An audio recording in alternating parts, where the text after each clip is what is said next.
We riding with it, yeah, we riding with it, yeah, we got the. Sometimes the biggest stories in hip-hop aren't written in the recording studio.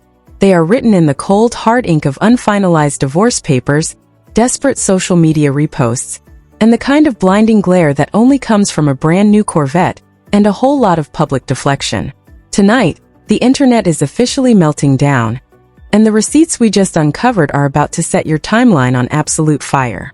Is Remy Ma secretly orchestrating the ultimate career resurrection with hip-hop royalty, just to leave her past completely in the dust? Is Papoose genuinely losing his mind watching his 20-year legacy vanish?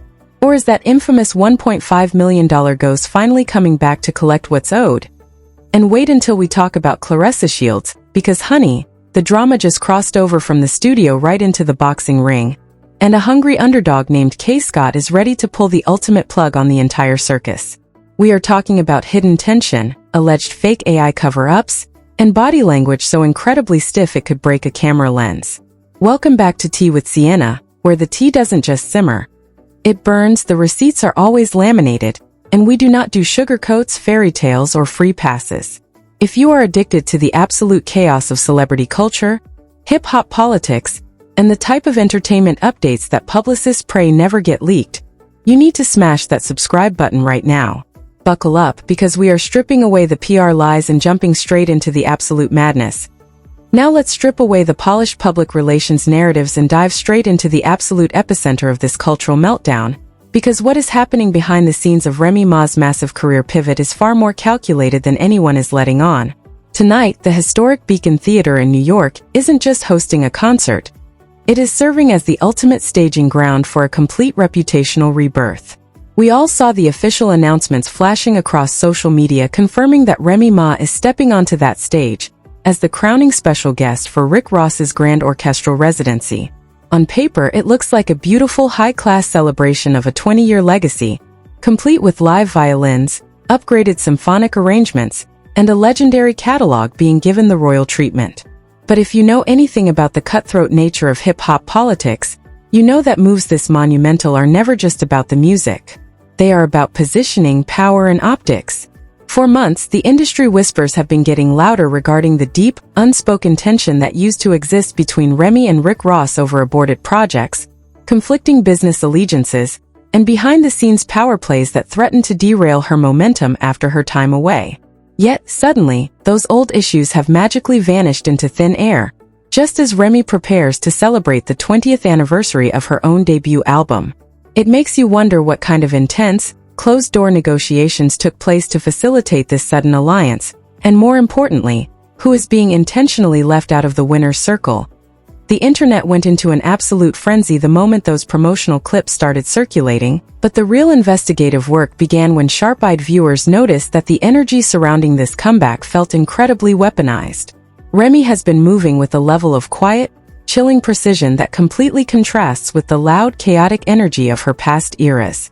She is sharing high-end promotional videos, rubbing shoulders with multi-millionaire moguls, and presenting herself as an untouchable, independent entity who answers to absolutely nobody.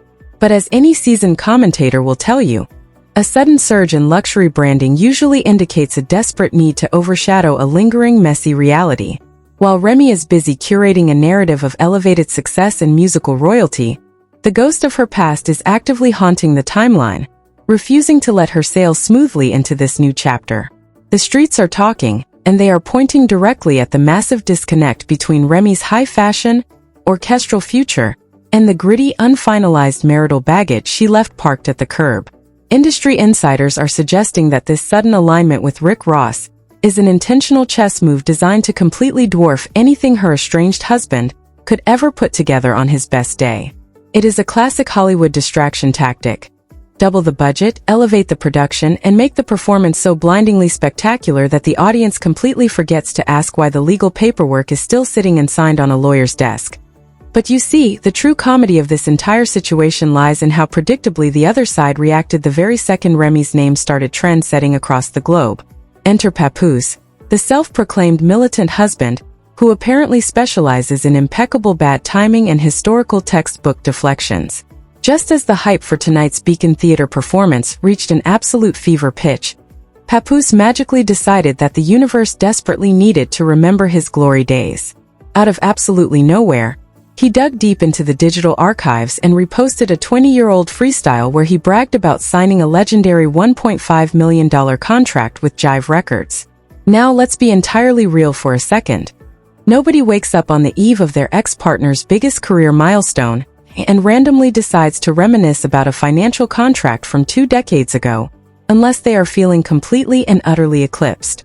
The sarcasm practically writes itself. It is the digital equivalent of screaming into the void, desperately trying to remind a distracted crowd that you used to be somebody important too. The public reaction was instant, brutal, and deeply divided, with fans immediately reading between the lines of this incredibly transparent move. The prevailing theory dominating the comment sections is that Papoose is suffering from a severe case of relevance deprivation and is subtly trying to guilt-trip both Remy and the public.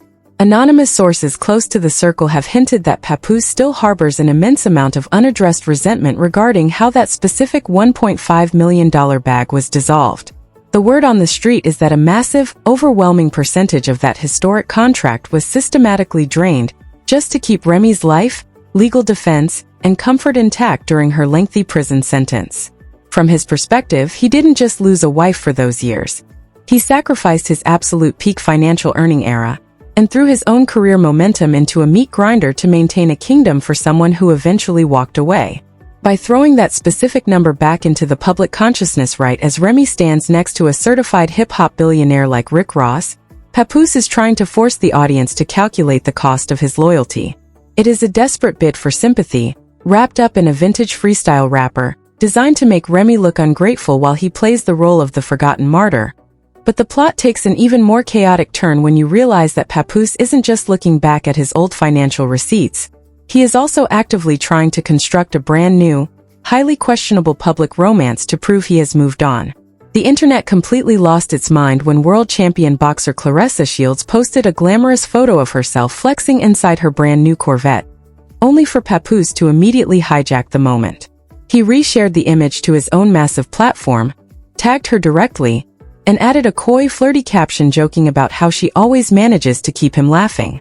This sudden, aggressive display of public affection sent shockwaves through the community because it feels entirely performative. It is as if he is trying to match Remy's career elevation with his own romantic elevation, using a high-profile female athlete as a human shield against the narrative that he is the one who got left behind. The comedy of it all is that just a few days prior to this, throwback photos of Remy and Papoose from their prime love and hip-hop days were going viral, with commentators analyzing how fiercely protective and dedicated he used to be. The contrast between the genuinely united front he used to display with Remy and the forced, awkward social media interactions he is currently sharing with Claressa is giving the entire internet secondhand embarrassment. What makes this social media circus even more unbelievable is the frantic damage control happening in real time beneath every single post. Whenever the public starts calling out the blatant awkwardness of Papoose and Claressa's public link-ups, pointing out the visibly stiff body language and the complete lack of natural chemistry, excuses magically materialize out of thin air. We saw it happen clear as day at the BET Awards, where viewers collectively noticed that Papoose looked incredibly detached, uncomfortable, and physically distant while standing next to the boxing champ. Instead of letting the moment breathe, Claressa herself felt compelled to jump online and try to explain away his miserable facial expressions, claiming he was just being his usual serious self. But the internet doesn't buy manufactured narratives anymore. The public has spent years watching Papoose beam with genuine pride next to Remy, so trying to rebrand his current visible discomfort as a militant persona is an absolute joke. It feels like a coordinated public relations script designed to protect his ego, while he navigates the deeply embarrassing reality of being stuck in romantic limbo. And this brings us directly to the absolute core of the scandal, the singular undisputed fact that completely demolishes every single piece of romantic propaganda Papoose is currently trying to sell to his followers on the timeline. The singular undisputed fact that completely demolishes every single piece of romantic propaganda Papoose is currently trying to sell to his followers is that he is still legally a married man. Let that sink in for a second. While he is on the timeline playing the role of the attentive, giggling admirer beneath a world champion boxer's Corvette photos, the state of New York still recognizes him as the husband of Remy Ma. The complete and utter audacity required to publicly parade a brand new relationship, while your 20-year marriage